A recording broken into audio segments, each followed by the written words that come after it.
Well guys, आज हम यहाँ पे बात करने वाले हैं रॉबर्ट डाउनी जूनियर के एमसीयू की फ्यूचर मूवीज़ में रिटर्न को लेके कि किस तरीके से और किन किन रूप में हमें जो है रॉबर्ट डाउनी जूनियर का कैरेक्टर टोनी स्टार्क हमें एमसीयू में फ्यूचर की मूवीज़ में दिख सकता है। और क्या यहाँ पे टोनी स्टार्क के साथ पेपर पॉट्स यानी कि ग्वेनेथ पैल्ट्रो जिनका रोल प्ले करती है, क्या उनकी रिटर्न की भी पॉसिबिलिटी हाई हो जाती है या कम हो जाती है? क्योंकि रिसेंटली एक इंटरव्यू में यहाँ पे ग्वेनेथ पैल्ट्रो ने साफ साफ कह दिया कि अब जो है वो मार्वल मूवीज़ में और काम नहीं करना चाहती, क्योंकि वो पेपर पॉट्स के रोल में जो है उनकी एज के हिसाब से फिट नहीं बैठ रही है। लेकिन उन्होंने साथ साथ ये भी कहा कि अगर मार्वल को किसी भी एक पर्टिकुलर सीन के लिए या फिर किसी भी कैमियो सीन के लिए उनकी ज़रूरत पड़ेगी तो वो जो है उनको कभी भी मना नहीं करेगी। लेकिन गाइस, जैसा कि हमें पता है कि जब भी यहाँ पे टोनी स्टार्क हमें जो है फ्यूचर मूवीज़ में दिखेंगे मार्वल की, जो कि जिसके काफ़ी हाई चांसेस है अगर वो एंड गेम से सही सलामत जिंदा बचकर निकल जाते हैं, तो यहाँ पे किसी न किसी मोड पे टोनी स्टार्क के कैरेक्टर के थ्रू ही जो है वो यहाँ पे पेपर पॉट्स का मेंशन हमें एमसीयू में देखने को मिले। बिल्कुल उसी तरीके से जिस तरीके से सिविल वॉर में टोनी स्टार्क ने स्टीव रॉजर्स को एक्सप्लेन किया था कि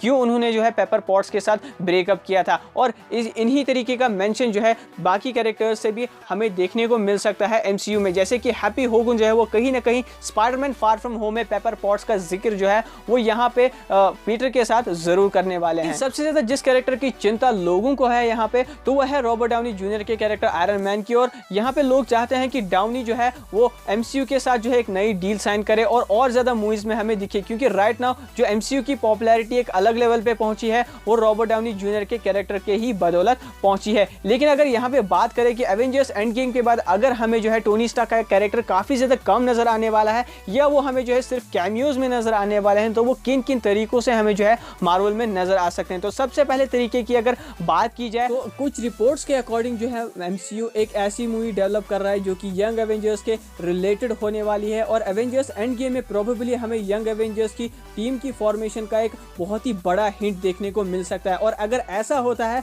तो उनकी गाइडेंस के लिए यहाँ पे टोनी स्टार्क का अपीयरेंस होना उस मूवी में लाजमी बन जाता है। क्योंकि अगर हम बात करें स्पाइडरमैन होमकमिंग की, जो यहाँ पे एक यंग एवेंजर थे हमारे पीटर पार्कर, उनको भी एक बहुत ही अच्छी तरीके की गाइडेंस जो है कैमियो रोल में दी थी उस मूवी में टोनी स्टार्क ने। और सेम चीज हम यहाँ पे भी एक्सपेक्ट कर सकते हैं कि अगर यंग एवेंजर्स की मूवी जो है आगे चल के बनती है तो कहीं ना कहीं उसमें टोनी स्टार्क का कैमियो जरूर होगा। और अगर दूसरे तरीके की बात की जाए तो कुछ दिनों पहले या फिर कुछ महीनों पहले यहाँ पे रूसो ब्रदर्स ने दोनों ने मिलकर कहा था कि वो मार्वल की मूवीज पे अब काम नहीं करेंगे एवेंजर्स एंड गेम के बाद, अनलेस और अनटिल यहाँ पे जो है मार्वल उन्हें सीक्रेट इन्वेजन या फिर सीक्रेट वॉर जैसी स्टोरी लाइन पे काम करने के लिए वापस बुलाए। तो कहीं ना कहीं ऐसा हो सकता है कि अगर सीक्रेट इन्वेजन जिसमें स्क्रल्स का एक मेजर रोल था कॉमिक्स में, शेप शिफ्टर्स यानी कि स्क्रल्स ने जो है हमारे मेन एवेंजर्स जैसे हीरो जैसे कैप्टन अमेरिका और आयरन मैन तक को जो है वो रिप्लेस कर दिया था, और किसी को भी ये काफी ज्यादा टाइम तक पता नहीं था। और इसी टाइप की स्टोरी लाइन अगर एमसीयू फॉलो करता है अपनी फ्यूचर वाली इस मूवी में, तो यहाँ पे जो है टोनी स्टार्क का जो है इसमें कैमियो हमें काफी ज्यादा जो है इंप्रेस करने वाला है हम सब फैंस को। Last but not the least, जो कि सबसे इंपॉर्टेंट चीज हो सकती है जिसकी वजह से जो है टोनी स्टार्क जो है एमसीयू की मूवीज में हमेशा के लिए अमर हो जाएगा, तो वो हो सकता है यहाँ पे टोनी स्टार्क के ब्रेन को जो है वो आर्टिफिशियल इंटेलिजेंस सिस्टम में कन्वर्ट कर देना, जैसा कि टोनी स्टार्क ने कॉमिक्स में भी किया था, जहां पे उन्होंने अपनी सारी समझ को, सारी नॉलेज को, अपनी सारी दिमाग की सोच को जो है वो एक आर्टिफिशियल इंटेलिजेंस सिस्टम में कन्वर्ट कर दिया गया था जिसका नाम था AI स्टार्क, और जो कि काफी ज्यादा इंटेलिजेंट सिस्टम था और जिसने जो है रिरी विलियम्स को उनका जो है आयरन हार्ट सूट बनाने में काफी ज्यादा मदद की थी। और ये टोनी स्टार्क ने खुद बनाया था ताकि अगर वो जिंदा नहीं भी रहे तभी वो जो है हर वक्त पे जो है रिरी विलियम्स को या फिर बाकी एवेंजर्स को टाइम टू टाइम गाइड करते रहे अपने आर्टिफिशियल इंटेलिजेंस सिस्टम के जरिए। और यही सेम चीज एमसीयू कर सकता है अगर एवेंजर्स एंड गेम में यहाँ पे टोनी स्टार्क को कुछ हो जाता है,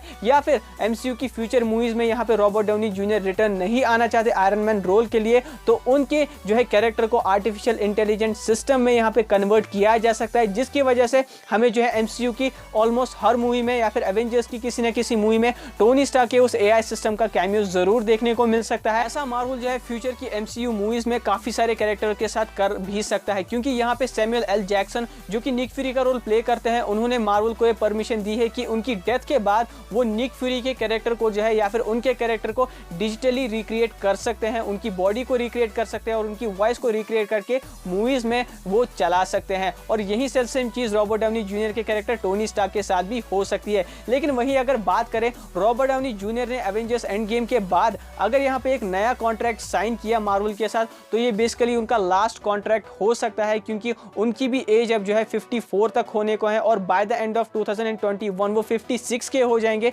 जिसका मतलब ये है कि सुपर हीरो का रोल प्ले करना उनके लिए मुश्किल होगा। क्योंकि यार रॉबर्ट डाउनी जूनियर ने पिछले 5 सालों में अपनी बॉडी को आयरन मैन का रोल प्ले करने के लिए काफी ज्यादा मेंटेन रखा है, वो काफी ज्यादा वर्कआउट्स करते हैं। इस वक्त रॉबर्ट डाउनी जूनियर जो है वो one of the oldest super hero characters play करने वाले एक्टर बन चुके हैं हॉलीवुड में। और ये गाइस कहना आसान होता है कि वो काफी ज्यादा वर्कआउट करते हैं, काफी ज्यादा मेहनत करते हैं, लेकिन हम अंदाजा भी नहीं लगा सकते कि उन्होंने अपनी बॉडी को मेंटेन रखने के लिए कितनी ज्यादा कुर्बानियां दी होंगी। सो गाइस आपको क्या लगता है कि रॉबर्ट डाउनी जूनियर कब तक हमें मार्वल में दिखने चाहिए, मार्वल की मूवीज में दिखने चाहिए? मुझे कमेंट सेक्शन में जरूर बताइएगा। और अगर आपको ये वीडियो पसंद आया तो इस वीडियो को प्लीज एंड प्लीज लाइक कीजिए, शेयर कीजिए, सब्सक्राइब कीजिए मेरे चैनल को और नोटिफिकेशन बेल आइकन को तो जरूर प्रेस कर देना। मैं मिलता हूं अब आपसे नेक्स्ट वीडियो में। Till then take care and be marvellous.